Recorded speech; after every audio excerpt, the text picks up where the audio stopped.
fíjense ustedes la cantidad de cosas que dijo hoy en los medios. La primera que me sorprendió es haber dicho que estábamos a punto de entrar, en caso de que se aprobara el proyecto del ministro González Alcántara Carrancá, en una especie de dualidad constitucional. Dualidad que él solo ve, porque nadie más la ve. El segundo tema que me parece muy relevante es la amenaza que le lanza al Poder Legislativo y al Poder Ejecutivo. Dice en pocas palabras que los ministros tendrían facultades. Uno, para que en caso de desacato de una actitud completamente ilegal, ellos pudieran procesarnos a las legisladoras, a los legisladores, incluyendo a la Presidenta de la República, sin importarles el fuero, sin importarles incluso el debido proceso. Incluso se presupone como un máximo tribunal que puede incluso llevar a cabo acciones de aprehensión penal, ¿no? Y cuando yo escuché esto, pues dije, caray, ¿qué razón teníamos en haber llevado a cabo la reforma constitucional? Un personaje que siente que es más poderoso que la Constitución.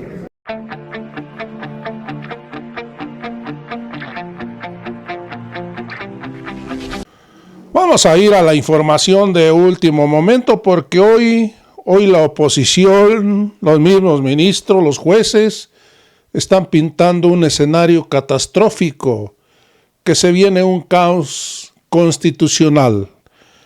Y es que el exministro que fue entrevistado por Azucena Oresti revela que el plan de Alcántara Carranca y Norma Piña y aliados es destituir, encarcelar a la presidenta Claudia Sheinbaum Pardo y aliados de la Cuarta Transformación por desacato.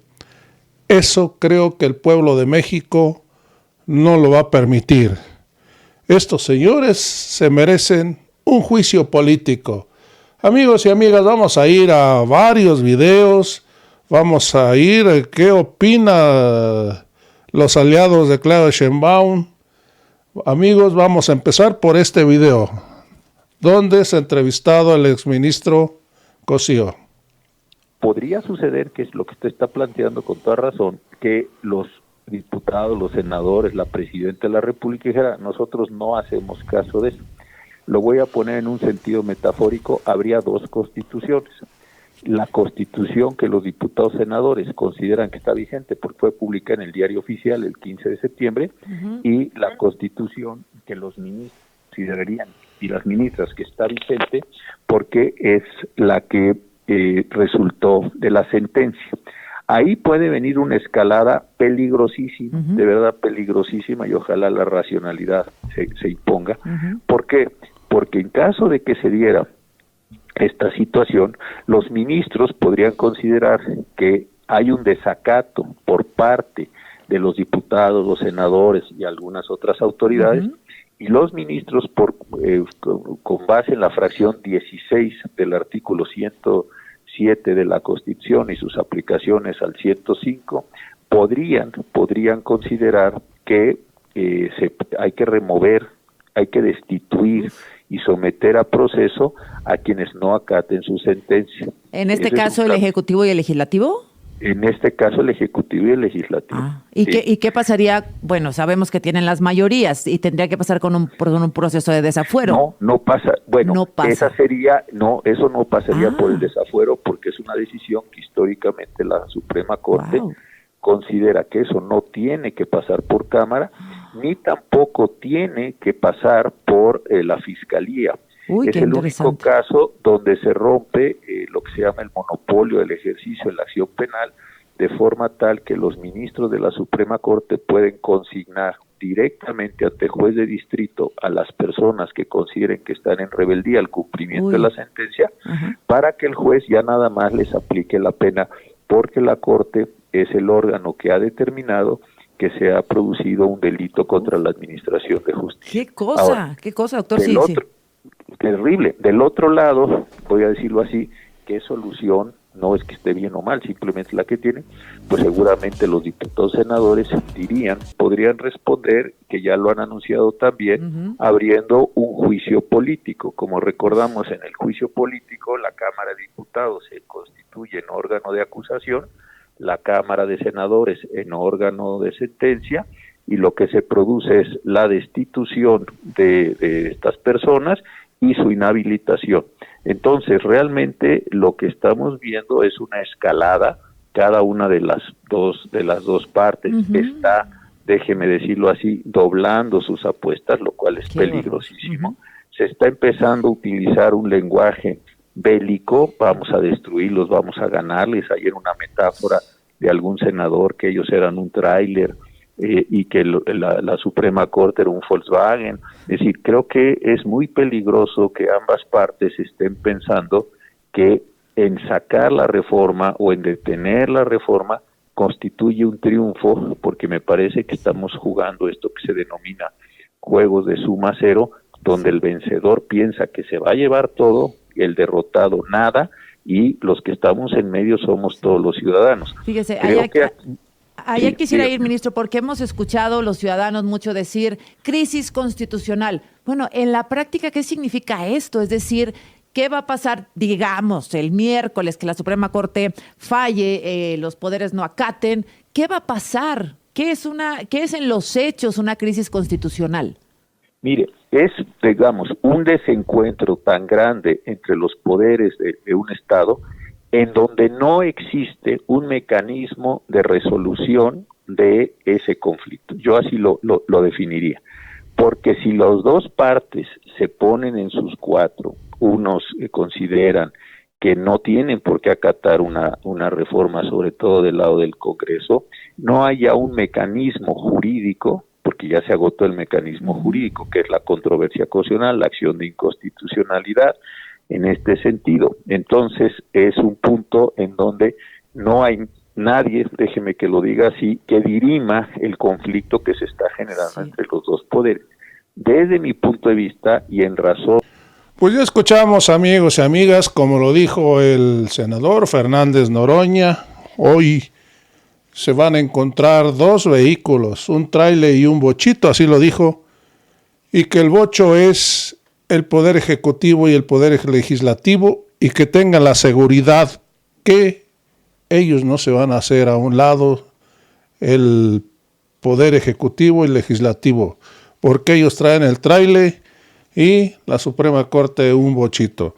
Amigos, esto es lo que está sucediendo. Vamos a ir a un video de qué dice este señor que hizo el proyecto para votarlo el martes, donde quiere echar abajo la elección de jueces y magistrados. Hoy han renunciado los ministros de la Suprema Corte.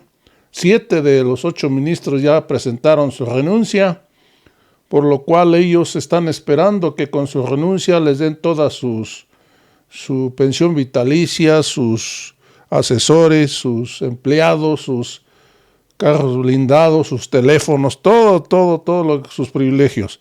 Amigos y amigas, vamos a ir a este video de este ministro llorón. Primero, y fui muy señalado y muy criticado, pero también fui acompañando y respaldando una posición que había con relación a la defensa de los fideicomisos que había en el Poder Judicial, que tenían un fin y perfectamente legítimo y estaba dentro del marco jurídico. El que me hayan visto en otras manifestaciones acompañando a los trabajadores, pues es una forma de manifestarnos, ¿no? Correcto. Ministro, ¿presentó usted ya su renuncia? No. ¿Usted todavía no la ha presentado? Todavía no la he presentado, hoy decidiré si la presento o no la presento. Oiga, y finalmente su opinión, porque ¿Qué dice la opinión presidenta... le merece lo que se dice que están tomando estas acciones para defender sus privilegios, o como dijo la presidenta Sheinbaum, para retirarse con un montón de dinero? Mire, el ministro Arturo Saldívar se fue con la pensión más elevada que se ha dado en los últimos años. Los ministros que cumplían con un requisito y que era una prestación que había en el momento de ingresar es lo que la ley establecía. Si la presidenta considera que las cantidades que se nos aportarían sería lo que estamos defendiendo, yo creo que está equivocado. Por eso mismo no he decidido si presento o no presento mi renuncia.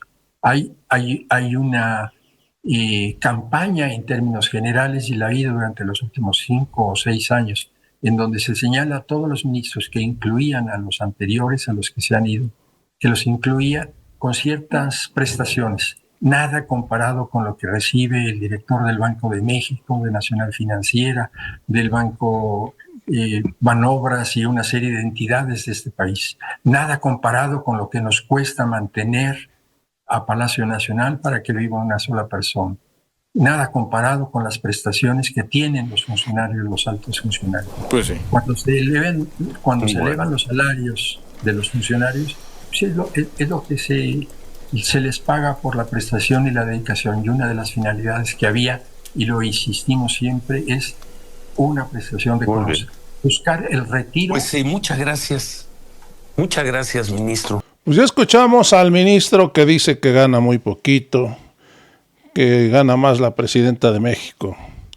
Amigos, vamos a ir a este video de Carolina Villano y Alito Moreno, donde también pintan un escenario catastrófico por la crisis constitucional que se viene.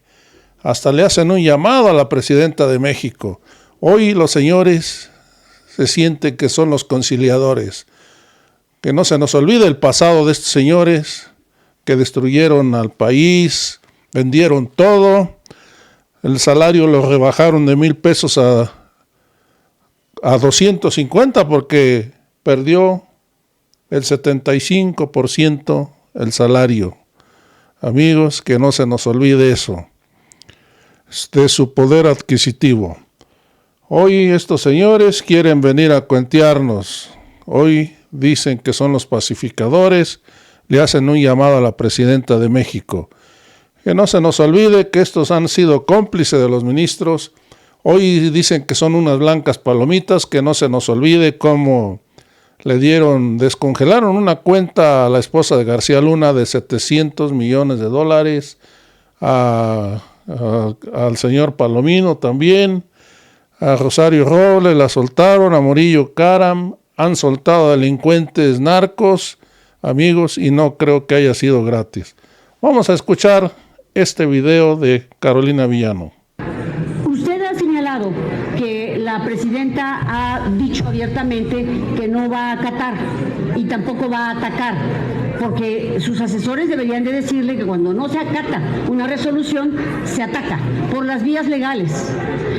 ¿Y por qué el presidente Alito ha insistido en que estamos en vías de llegar a una crisis constitucional enorme? Porque cuando ya no hay nada a quien acudir para que resuelva un conflicto, ¿qué podemos hacer? Esa es la pregunta. ¿Qué vamos a hacer cuando no se respeta la Constitución y cuando quien interpreta la Constitución no se le hace caso? Esa es la crisis. Creo que lo que ha planteado el ministro ponente con su resolución es sin duda un puente a la concordia, al diálogo, porque está conservando la esencia de lo que pidió el oficialismo. La esencia es, el pleito ha sido con los ministros. Los ministros son nombrados más por un acuerdo político de la propuesta del Ejecutivo y el Senado los aprueba. Por eso ellos dicen, nosotros nos retiramos y que se haga un proceso de elección de nuestros espacios. Pero no podemos permitir que los jueces y magistrados estén en esa misma situación porque ellos sí llegaron por carrera judicial. Primera, me parece que ese es un acto congruente del ministro ponente y pensamos que eso sería un puente al diálogo, que la jefa del Estado mexicano, porque eso es, no es la presidenta de Morena, es la presidenta de las y los mexicanos, debería encabezar un diálogo. Antes hemos tenido en la presidencia de Lerdo y de Juárez crisis como esta y se han resuelto por la vía de la política. La política, en el PRI entendemos que siempre va a ser una solución para cuando hay conflictos, cuando hay crisis. Por eso nosotros pensamos que los ministros no pueden aplazar esta resolución que genera más incertidumbre. Nosotros no podemos dejar tiempo para que actúe como ha actuado Morena, de una manera mafiosa, de una manera la verdad, inconfesable. Queremos que los ministros sigan estando a la altura, como han estado hasta hoy en la defensa de la Constitución. Aquí, la bancada del PRI, también lo hemos estado. Hemos respondido a pesar de todo. Sabemos que ellos son mayoría y lo presumen todo el día, pero hoy queremos decirles que esto que usted ha señalado, y a los del INE también decirles, estén a la altura de su responsabilidad histórica, porque antes la historia la escribían los que tenían el poder, y hoy la historia la escribimos todos, porque tenemos un celular, porque tenemos una era digital, porque nuestros hijos se dan cuenta. Cuando decidan cada uno de ellos, pregúntense si van a ser capaces de explicarle su voto. Dice la señora Carolina que la historia la escribimos todos. Claro que sí, es cierto. Y la historia la escriben a mayorías. Que no se le olvide que el 2 de junio fue un plebiscito a la propuesta de Claudia Sheinbaum de reformar el Poder Judicial. Que no se le olvide esto a esta señora, que no se le olvide. Hoy se hacen de muy angelitos los señores, pero yo quisiera que dejaran sus opiniones. ¿Quién no le ha tocado un juez corrupto? En todos los niveles hay autoridades corruptas, jueces que buscan las lagunas legales para hacer sus fallos, para favorecer al que da millones de pesos. Hay jueces corruptos que hasta ellos mismos elaboran la defensa a favor de el que les da millones de pesos para aprovechar las lagunas penales y así salirse por la tangente.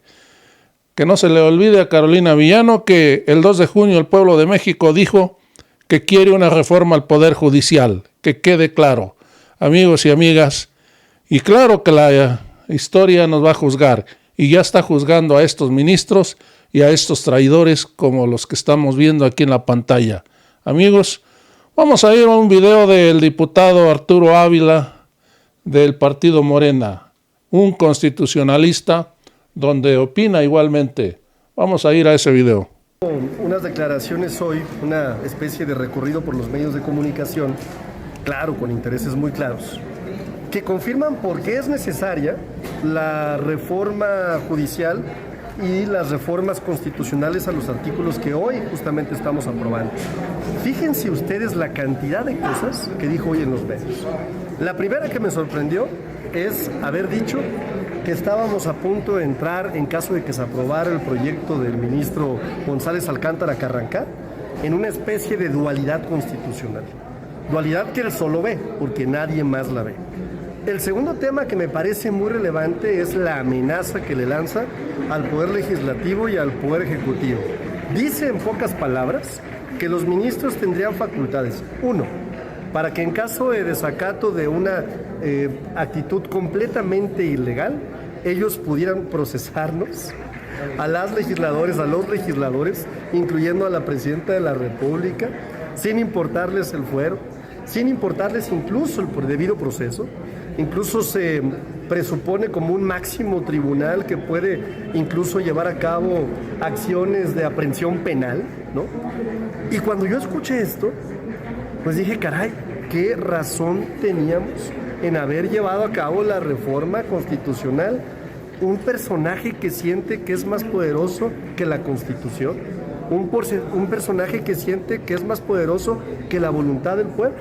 Pues sí, estos son algunos de los ejemplos muy claros de los ministros y ministras que tenemos en la Suprema Corte de Justicia. Hombres que sienten que pueden pasar por encima del pueblo o que se sienten simplemente superiores al pueblo. La posición de Fernández Noroña de decir, pues podemos rechazar su renuncia. Es una posibilidad, porque los ministros que han presentado sus renuncias han dejado claro que el interés realmente está en el privilegio, que el interés está en los derechos que están o que sienten que están perdiendo. No hay un interés legítimo en la defensa de la Constitución, nunca lo han hecho, nunca han sido defensores de la Constitución.